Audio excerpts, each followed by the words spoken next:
አረ ይሄን ሰውዬ አንድ በሉልን ወገን፣ አስታክሱልን።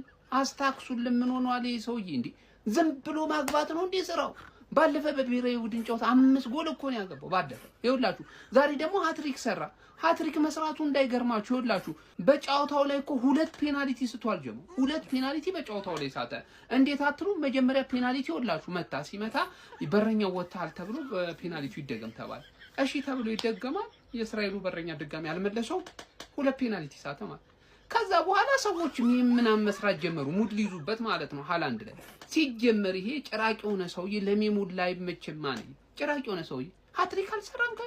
ሃትሪክ ሰራ እንዴ! ከዛው ቡድኑ 5-0 እስራኤልን አሸነፈ።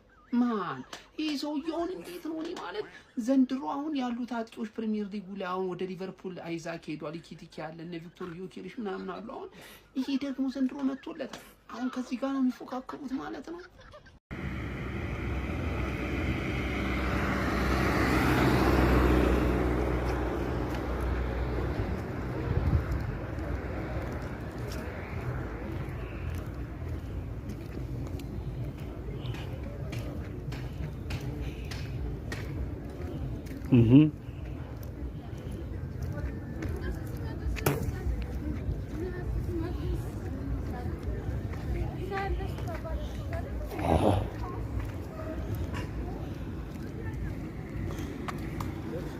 እነዚህን 3 የህይወት ሚስጥሮች ለማወቅ 15 ዓመታት ፈጅቶብኛል ይላል ጃኮብ ሆላንድ። አንደኛ፣ ምንም ጠላት ከሌለህ ገና ነህ፣ ማደግ አልጀመርክም። ሁለተኛ፣ የሚቀኑብህ ከሆነ ከነሱ በልጠሃል ማለት ነው። ቅናት ሁሌም ከታች ወደ ላይ ነው፣ ካንተ የተሻለ ሰው አይቀናብህም። ሶስተኛ፣ የሚተቹህ ከሆነ እድለኛ ነህ፣ እየሰራህ ነው ማለት ነው። የማትተቸው ምንም ካልሰራህ ብቻ ነው። ትስማማላችሁ?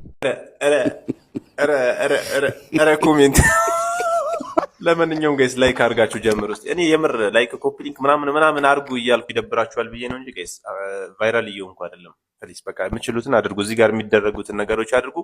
አላሰልቻችሁ። ወደ ኮሜንታችን እንሄዳለን። አብራችሁን ቆዩ።